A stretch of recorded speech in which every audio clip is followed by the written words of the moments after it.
interviewed Ms. Susan McIntosh, survivor of the 2011 earthquake in Japan. Where were you when the earthquake struck? I was at work when the earthquake happened. What big impacts did you see? The ceiling was really shaking, and the furniture was shaking really badly. There was a bit of plaster coming off the ceiling, and after the earthquake, we could see cracks in the walls and everything. Did you help people? I got the people who were in the library. I got them out of the library and outside. Were you scared when the earthquake happened? Yes, I think everybody was scared.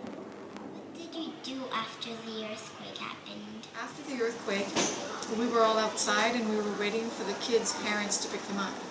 But that took a long time because the trains weren't running and there were a lot of traffic jams in the city. So it took, I think it took until about 7 o'clock for the kids to all be picked up. A few of them were picked up later than that.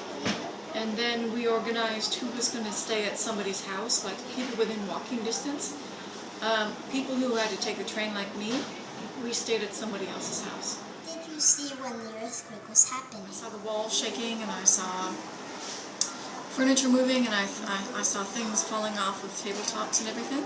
But I was under the table both times, for the big earthquake and for the aftershock. So I didn't really see a lot of stuff.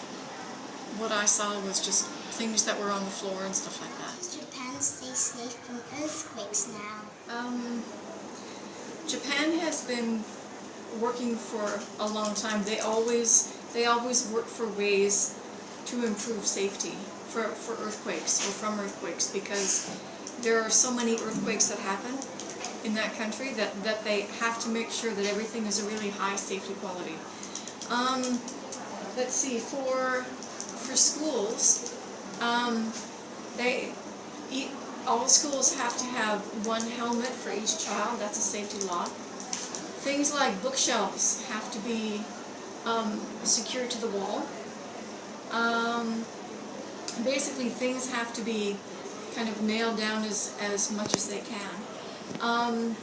Any buildings that are really old and in bad condition, they don't let people live in them or people use them as schools. So all the buildings have to be pretty new, and they have to follow strict safety standards. They also have to have different emergency things, like the slide, the emergency slide that I told you about earlier, the one that went out the window, kind of like on an airplane. So all that kind of stuff. Okay. And they also make sure that everybody who rents an apartment or anybody who is there for any period of time, they know that they have an idea what the safety standards are and what they need to do in an earthquake. They have the printouts and all that stuff and all the apartments and everything. Okay. Yeah.